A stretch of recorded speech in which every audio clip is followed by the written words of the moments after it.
इस डूबती हुई उलझती हुई जो नौका है, नाव है, कई लोग कहें किसी किसी का काम नहीं होता होगा तो उसके मन में भी आता होगा सबके काम हुए, मेरा नहीं हुआ।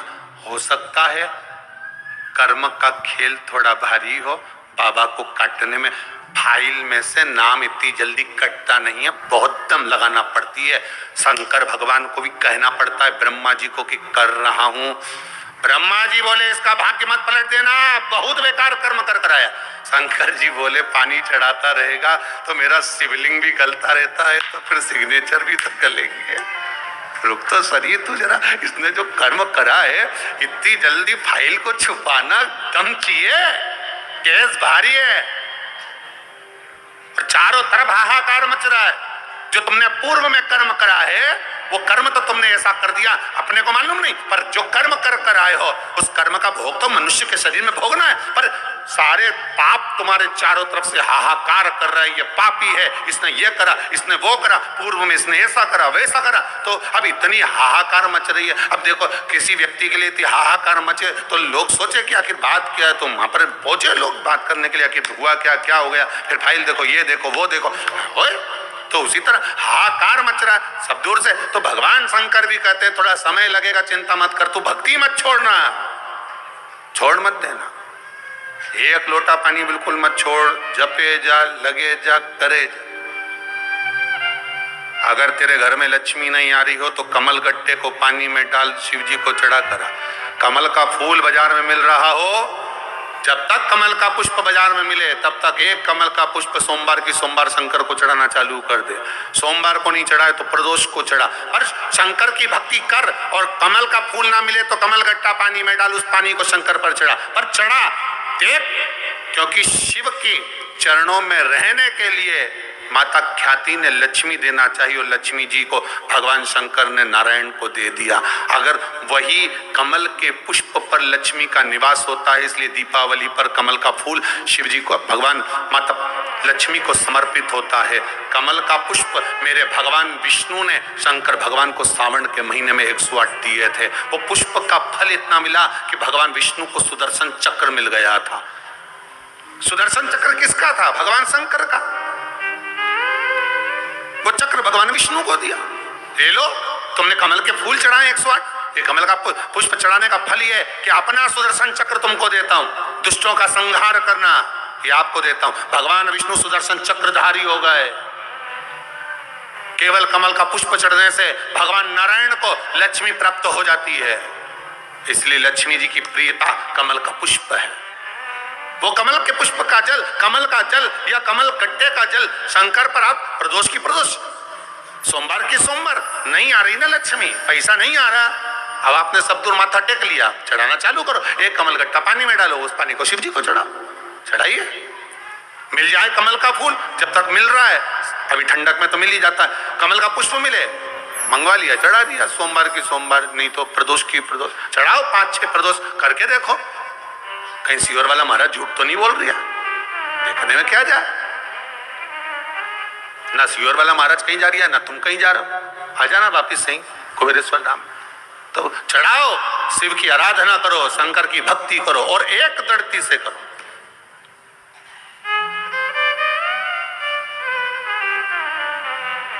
एक दड़ी होकर, मेरी प्रीत ना टूटेगी भोले भोले बाबा से, शंभू बाबा से, मेरी प्रीत ना टूटेगी भोले। कोई रोक के बताए, कोई टोक के बताए, अभी पालानी पड़ा है भोले बाबा से। भगवान शंकर की भक्ति में रहकर दृढ़ होकर शिव की आराधना में डूबो। तो हमें ऊपर की भक्ति नहीं करना है, शिव को ऊपर की भक्ति नहीं करना है। शिव को प्रिय है पुष्प में आंख का पुष्प, जो आंकड़े का पुष्प होता है शंकर को बड़ा प्रिय है। और दूसरे नंबर पर शंकर को प्रिय है शमी का पुष्प, बहुत ध्यान देना महाराज। तीसरे नंबर पर शंकर को प्रिय है महाराज सरसों का पुष्प। सरसों होती है ना, जो राई अपन बोते हैं, सरसों बोते हैं, उसमें पीले कलर का जो पुष्प लगता है, हमारा तो निवेदन रहता है जब तक सरसों आए तो प्रयास करा करो कि सरसों के 108 पुष्प शंकर भगवान पर चढ़ाना प्रारंभ कर दो। महाराज, ये पक्का है कि वर्ष भर कोई बड़ी बीमारी आपको घेर नहीं सकती अगर सरसों के फूल शिव को चढ़ रहे हैं तो। और प्रयास करना कि सरसों का जो पुष्प होता है, सरसों का जो फूल होता है महाराज, अगर कोई व्यक्ति को किडनी या लीवर से जुड़ी हुई कोई तकलीफ होती है या किसी व्यक्ति का एक्सीडेंट हो गया होता है और उसका कोई अंग रह गया हो, कोई शरीर का कोई भाग रह गया और वो काम नहीं कर रहा हो, जैसे किसी के पांव रह जाते हैं एक्सीडेंट के बाद, किसी का हाथ रह जाता है, या कोई अंग काम नहीं कर रहा हो, वहां ब्लड पहुंच नहीं रहा हो, वो जगह एकदम सुन्न हो गई हो, खाली पड़ गई हो, तो उसके लिए शिव महापुराण की कथा कहती है कि सरसों के पुष्प 11 शंकर जी के राइट भाग में, जहां शिव जी के गण दरवाजे के द्वारपाल मणिभद्र जिस जगह पर निवास करते हैं, कौन निवास करते हैं? मणिभद्र। शंकर जी के दरवाजे के द्वारपाल हैं मणिभद्र जी। तो मणिभद्र दरवाजे के द्वारपाल में राइट भाग में मणिभद्र जी विराजते हैं। मतलब राइट भाग कौन सा हुआ? जब आप मंदिर से बाहर निकलेंगे तो राइट भाग, मंदिर में प्रवेश करेंगे जब राइट नहीं होना चाहिए, आप मंदिर से जब जाएं तो राइट भाग। मतलब आप मंदिर से राइट से जाएंगे तो शंकर जी का भी राइट हो जाएगा, क्योंकि शिव जी ऐसे बैठे हैं तो शंकर जी का भी राइट हो गया, देवता उनका भी राइट हो गया, तो राइट भाग सीधा हाथ मणिभद्र जी का स्थान। 11 सरसों के पुष्प मणिभद्र के उस द्वार पर आप रख दीजिए और मणिभद्र के द्वार पर रखकर अंदर जाकर 108 वापिस जब आप बाहर निकल रहे हैं, ये पुष्प आप रखने के बाद एक बार बाहर जाएंगे, फिर वापिस आएंगे मणिभद्र के रखने के बाद, और अंदर जाकर 108 सरसों के पुष्प शंकर को समर्पित करेंगे महाराज। उस सरसों के पुष्प जो शिव जी को आप समर्पित कर रहे हैं उसको वापस लेकर आएंगे, श्री शिवाय नमस्तुभ्यम बोलकर उस सरसों के पुष्प को महाराज सरसों के तेल की बोतल में उसको डाल लीजिए। शंकर भगवान को किसी भी प्रदोष में, शाम के समय प्रदोष काल में उस तेल को वापस ले जाकर चढ़ा दीजिए शिव जी को, उसको वापस लेकर आ जाइए। उस तेल का प्रयोग आप नाभि में डालिए और जो शरीर काम नहीं कर रहा उस स्थान पर कम से कम 15 दिन 20 दिन तक उसकी मालिश करना प्रारंभ करिए। बाबा चाहेगा तो चलाने का प्रयास कर देगा और वो अंग, वो शरीर काम करने लगेगा। मणिभद्र का स्मरण, श्री शिवाय नमस्तुभ्यम, सब बोलिए एक बार जमकर, श्री, अरे पहले बोल दिया, हमारे साथ तो बोलो, श्री शिवाय नमस्तुभ्यम। भगवान शिव के मंत्र का स्मरण करते। दो चीजों का श्रीमद वल्लभाचार्य जी ने मायावत का खंडन करा था जगन्नाथपुरी में, और श्रीमद वल्लभाचार्य जी ने कहा था एकादशी मरने के मत मत दो, एकादशी जीते जी दो। कहा था कि नहीं कहा था?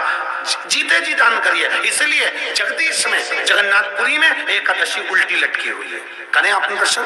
जगदीश में एकादशी को उल्टा लटकाया, क्यों? क्योंकि वल्लभ ने कहा कि एकादशी जीते जी दो। कई पंडितों कहते हैं तुम्हारे दादाजी मर गए, जब 12वें का दिन होता है ना तो पंडित जी संकल्प छुड़ाते हैं, देव एकादशी, बड़े बेटे ने 5 दे दी, छोटी बहू ने 3 दे दी, उसने 2 दे दी, उसने 2 दे दी, तो क्या तुम्हारे दादाजी भिखारी थे जो तुम्हारी एकादशियां लेकर जाएंगे?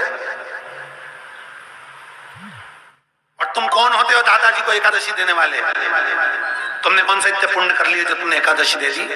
एकादशी के दान की महत्वता श्रीमद वल्लभाचार्य जी ने कहा कि कोई व्यक्ति अगर खटिया पर सड़ रहा है, पलंग पर तड़प रहा है, हॉस्पिटल में पड़ा हुआ है, तो निवेदन है कि उसको देखने जाओ तो अपनी करी हुई एकादशी में से 2 एकादशी का दान उसको तुरंत दे दो। क्यों? तो जिससे उसको मोक्ष मिल जाए, मरने के बाद नहीं, क्योंकि मरने के बाद तो वो 10वें के दिन, गरुड़ पुराण में लिखा है 10 दिन तक जीवात्मा घर की अटारी पे रहती है। कितने दिन?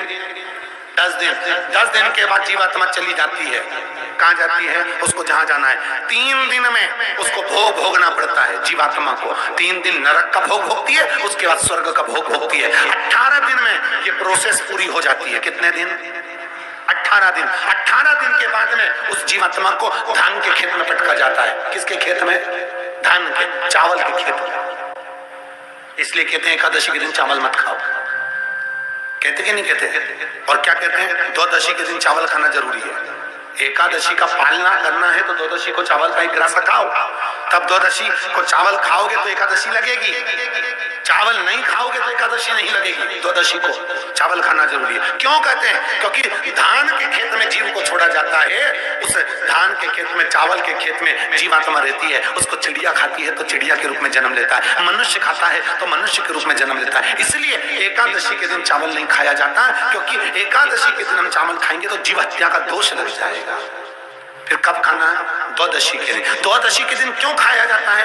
क्योंकि हम एकादशी के व्रत करे रहते हैं और पहला घासा जब चावल का खाते हैं तो अपनी करी हुई एकादशी का पुण्य जितने जीव हमारे मुंह में जाते हैं उनको उसका पुण्य मिल जाता है और उनका फिर जन्म नहीं होता, वो तर जाते हैं, उनको एकादशी का भाग मिल जाता है। इसलिए कहते हैं एकादशी को चावल मत खाओ पर द्वादशी को आज भी। श्री शिवाय नमस्तोभ्यम मित्रों, इसी तरह की वीडियो देखते रहने के लिए हमारे चैनल को सब्सक्राइब करें।